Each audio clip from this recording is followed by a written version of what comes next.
This is more than legacy. This is a source of inspiration, sharing the journey of discovery.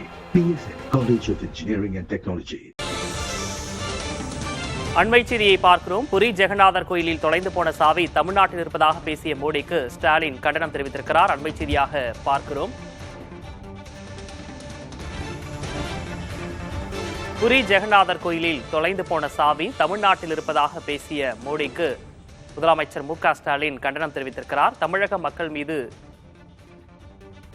ஏன் காழ்ப்புணர்வு என்றும் அவர் கேள்வி எழுப்பியிருக்கிறார். அண்மை செய்தியாக பார்க்கிறோம்.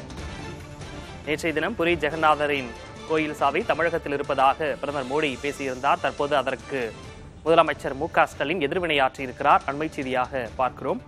வாக்குகளுக்காக தமிழக மக்களை அவதூறு செய்வதை மோடி நிறுத்திக் கொள்ள வேண்டும் என்றும் முதலமைச்சர் மு.க. ஸ்டாலின் தெரிவித்திருக்கிறார்.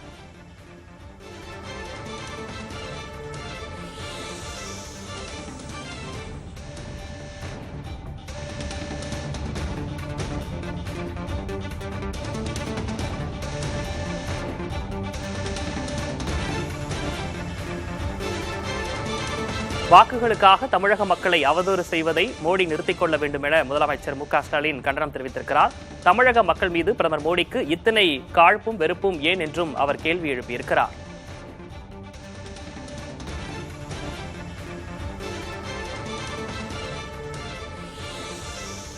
புரி ஜெகநாதர் கோயிலில் தொலைந்து போன சாவி தமிழ்நாட்டில் இருப்பதாக பிரதமர் மோடி பேசியதற்கு முதலமைச்சர் ஸ்டாலின் கண்டனம் தெரிவித்திருக்கிறார். தமிழக மக்கள் மீது உள்ள காழ்ப்புணர்ச்சியின் வெளிப்பாடு ஏன் என்றும் அவர் கேள்வி எழுப்பியிருக்கிறார். வாக்குகளுக்காக தமிழக மக்களை அவதூறு செய்வதை மோடி நிறுத்திக் கொள்ள வேண்டும் என்றும் அவர் தெரிவித்திருக்கிறார். அண்மை செய்தியாக பார்க்கிறோம்.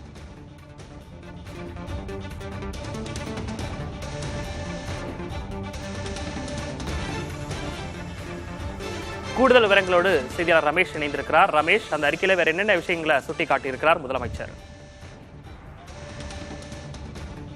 இனித்தும் பழித்தும் தென்னிந்தியர்கள் பேசுவதாக தமிழ்நாட்டு மக்கள் மீது அபாண்டமான பழியை ஏற்கனவே உத்தரப்பிரதேச தேர்தல் பரப்புரையில சொன்னதாகவும், மதம், மொழி, இனம் மற்றும் மாநிலத்தின் பெயரால் இன்னொரு தரப்பு மக்களை தூண்டிவிடும் செயல் ஆபத்து என்றும் அவர் சொல்லியிருக்காரு. இதுல பிரைம் மினிஸ்டருடைய ஒரு 3 ஸ்டேட்ல பண்ண பிரச்சாரத்தை எல்லாம் சுட்டி காட்டி சொல்லியிருக்காரு.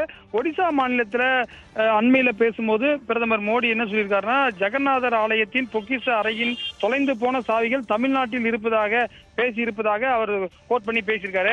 கோடிக்கணக்கான மக்களால் வழங்கப்படும் பூரி ஜெகநாதர் அவமதிப்பதோடு ஒடிசா மாநிலத்தோடு நல்லுறவும் நேசமும் கொண்ட தமிழ்நாடு மக்களை அவமதிச்சிட்டாரு அப்படின்னு சொல்லியிருக்காரு. ஜெகநாதர் மீது அளவற்ற பக்தி கொண்ட ஒடிசா மக்களை தமிழ்நாட்டு மக்களுக்கு எதிராக தூண்டும் பேச்சு அல்லவா இதுவும் அப்படின்னு கேட்டிருக்காரு. தமிழர்கள் மீது மோடிக்கு இத்தனை காழ்ப்பும் வெறுப்பும் வந்தது ஏன் என்றும் அவர் பிரைம் மினிஸ்டர் கேள்வி கேட்டிருக்காரு. தமிழ்நாட்டு மக்களை நேர்மையற்றவர்கள் என்று கூறுவது தமிழ்நாட்டை அவமதிப்பது அல்லவா என்றும் சொல்லியிருக்காரு. தமிழ்நாட்டுக்கு வரும்போது தமிழ் மொழியே உயர்வாக போற்றுவதாக பேசுவதும், தமிழர்களை போன்ற அறிவாளிகள் இல்லை என்று பாராட்டுவதும், அதே நேரத்தில் ராஜஸ்தான், மத்திய பிரதேசம், உத்தரப்பிரதேசம், ஒடிசா போன்ற மாநிலங்களில் வாக்கு சேகரிக்கும் போது தமிழ்நாட்டு மக்களை திருடர்களைப் போலவும் வெறுப்பு மிகுந்தவர்களாகவும் அந்த மாநிலங்களுக்கு எதிராகவும் பேசுவது இரட்டை வேடம் என்று சொல்லியிருக்கிறார். வாக்குக்காக தமிழ்நாட்டையும் தமிழர்களையும் அவதூறு பேசுவதை பிரதமர் நிறுத்திக் கொள்ளணும் அந்த நீண்ட அறிக்கையில சொல்லியிருக்காரு. விக்னேஷ், ரமேஷ், கடந்த அறிக்கையில கூட இதே மாதிரியான ஒரு விஷயத்தை குறிப்பிட்டிருந்தார். தமிழகத்தில் செயல்படக்கூடிய அந்த மகளிர் சிறப்பு பேருந்து, இலவச பேருந்து தொடர்பாக பிரதமர் பேசியதற்கும் அவர் கண்டனத்தை தெரிவித்திருந்தார். இதுல வேற என்னென்ன விஷயங்களை குறிப்பா அதுல சொல்லியிருக்கிறாரு? அதான் பாத்தீங்கன்னா 2 விதமான பேச்சுக்களை சொல்லியிருக்காரு. அதாவது இங்க பிரைம் மினிஸ்டர் வரும்போது தமிழர்களை உயர்ந்து பேசுறாரு, ஆனா வெளி மாநிலங்களுக்கு போகும்போது தமிழர்கள் உங்க மேல தவறா எண்ணம் வச்சிருக்காங்க அப்படின்ற மாதிரி, குறிப்பா ஒடிசாவில இன்னும் எலெக்ஷன் நடக்க வேண்டியது இருக்கு. இன்னமும் 6வது கட்டம் 7வது கட்டத்துக்கான பிரச்சாரம் அங்க போயிட்டு இருக்கு. அதே போல உத்தரப்பிரதேசத்திலையும் போயிட்டு பாத்தீங்கன்னா ஊபி மக்களை தென்னிந்தியர்கள் அவமானப்படுத்துகிறார்கள் என்று அங்க பேசியிருந்தாவும் முதலமைச்சர் சொல்லியிருக்காரு.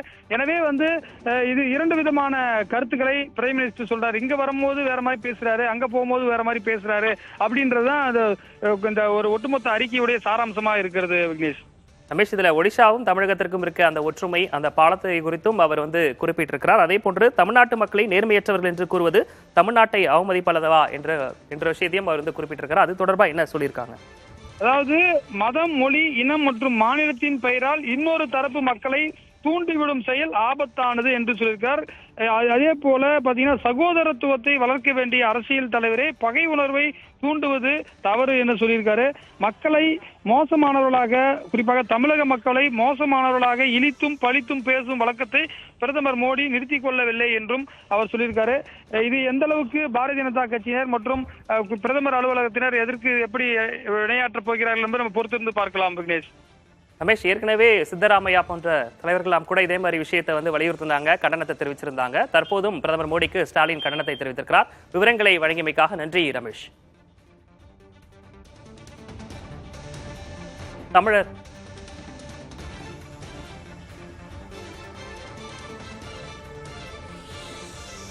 தமிழரான வி.கே. பாண்டியனை மறைமுகமாக விமர்சித்து ஒடிஷாவில் பிரதமர் பேசியிருந்த நிலையில் தற்போது முதலமைச்சர் ஸ்டாலின் அதற்கு கண்டனம் தெரிவித்து எதிர்வினையாற்றியிருக்கிறார். பொக்கிஷத்தை களவாடும் திருடர்கள் என்ற பழியை தமிழ் மக்கள் மீது பிரதமர் ஏன் சுமத்துகிறார் என்றும் அவர் கேள்வி எழுப்பியிருக்கிறார். This is more than a legacy. This is a source of inspiration, sharing the journey of discovery. PSN College of Engineering and Technology.